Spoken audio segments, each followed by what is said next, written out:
As always, don't forget to check the video description down below for the best price on parts and tools I use in today's video. Today, got a 2007 Jeep Liberty with a 3.7. I'm going to be showing you how to replace the radiator. Let's check it out. Okay guys, first thing you're going to want to do, go ahead and get your drain pan, stick it under there somewhere so you can catch the coolant. Then we've got a couple hoses. Got this one right here. This one pushes on, comes off. We got one right here. You see I just kind of took them back, but got this little hose clamp. Just take a pair of channel locks or pliers, squeeze it, pull it back, and then you'll just be able to pull it off and then kind of set it off to the side. And then we have a hose clamp down there. You're just gonna get right up under it with a pair of channel locks, and it's easy access right there. So you just kind of, same as up top, move your hose clamp, pull it out, and then you'll be able to catch your fluid right here. Next, we've got this electrical connector. Plugs in right here. You got this little red tab. Just take a flathead, pop the red tab out, and then you'll be able to squeeze right here, pull this off, set that off to the side. Then we've got a 10mm bolt here, 10mm bolt here, and then it's hooked in.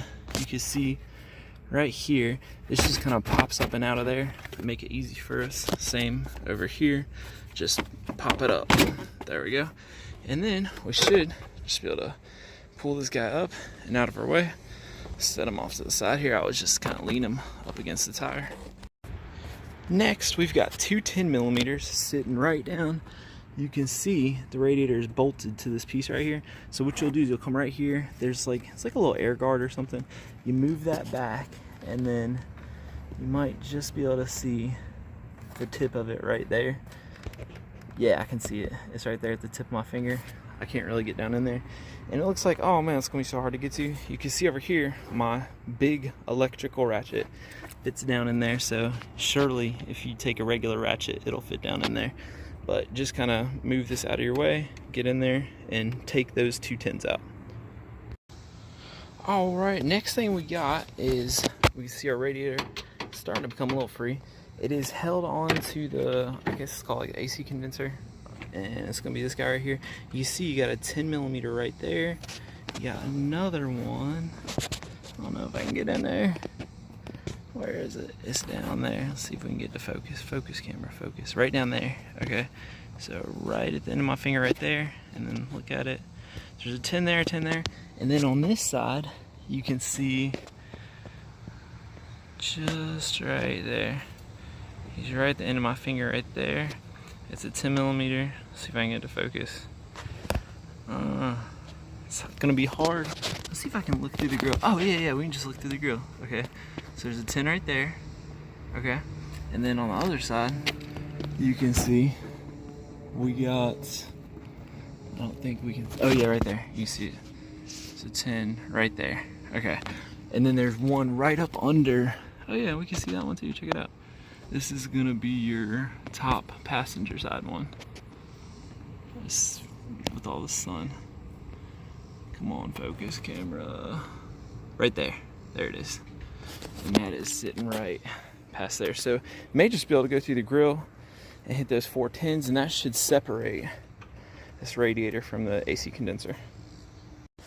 All right, these top two were pretty easy. This one, you just came straight through. Right there. Now you might be wondering, Jordan, how am I going to get to the bottom two? Well, this one, I've taken this extension and this universal. Hopefully you see what's going on there. You can see I'm on it. So that's how I'm getting that one off. This other one, I still don't have an idea, but I'll tell you here in a moment. Okay, the best way I found to get to this tin is, so you'll see this little, whatever this is, some kind of cooler, is in the way, but as you can see right here, there's rubber hoses.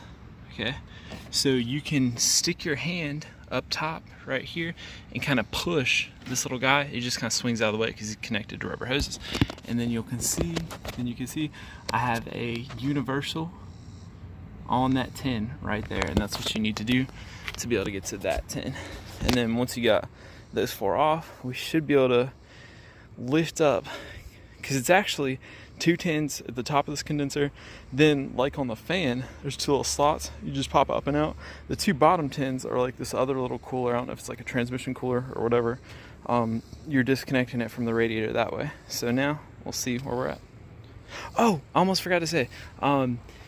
It looks like trying to pull this radiator out, you're gonna hit the top of this thing.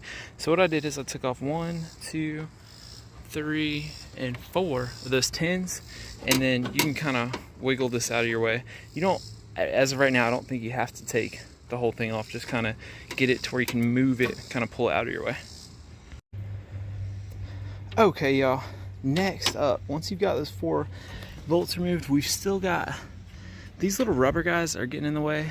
You can see right there, it's like a spot where this little air flap or whatever sticks onto there. You're gonna want to pop it off of here. You're gonna want to pop it off of this side. Okay.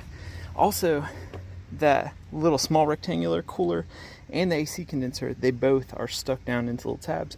So what I did is I took this bolt out, which lets this move away from this, and then I kind of pulled and stuck my hand down there.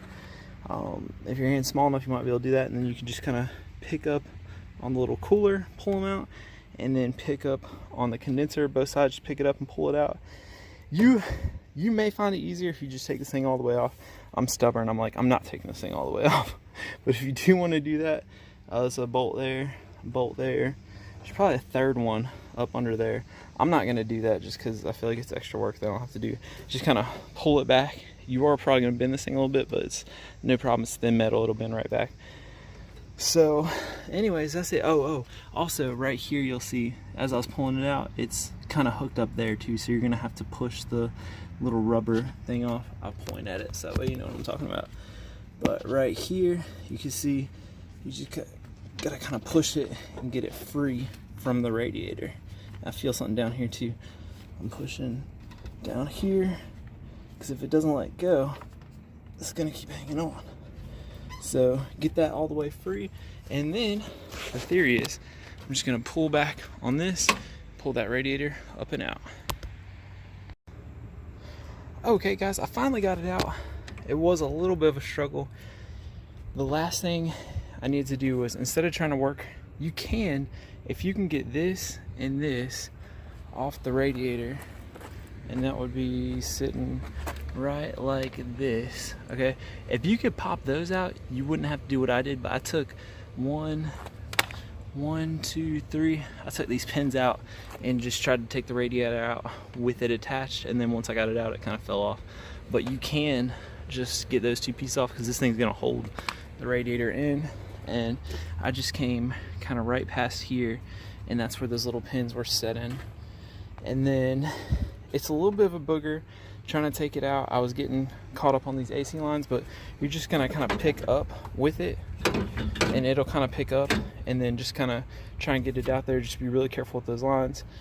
And I had the radiator kind of turn this way, kind of came this way, and then worked this side up and out of there, and then was able to pull it up and out. So again, if y'all want to take this out, it might be a little easier. Again, I just didn't want to add extra work. I thought it would just be extra, but that's it. As far as taking it out, putting it back in, just reverse of the removal.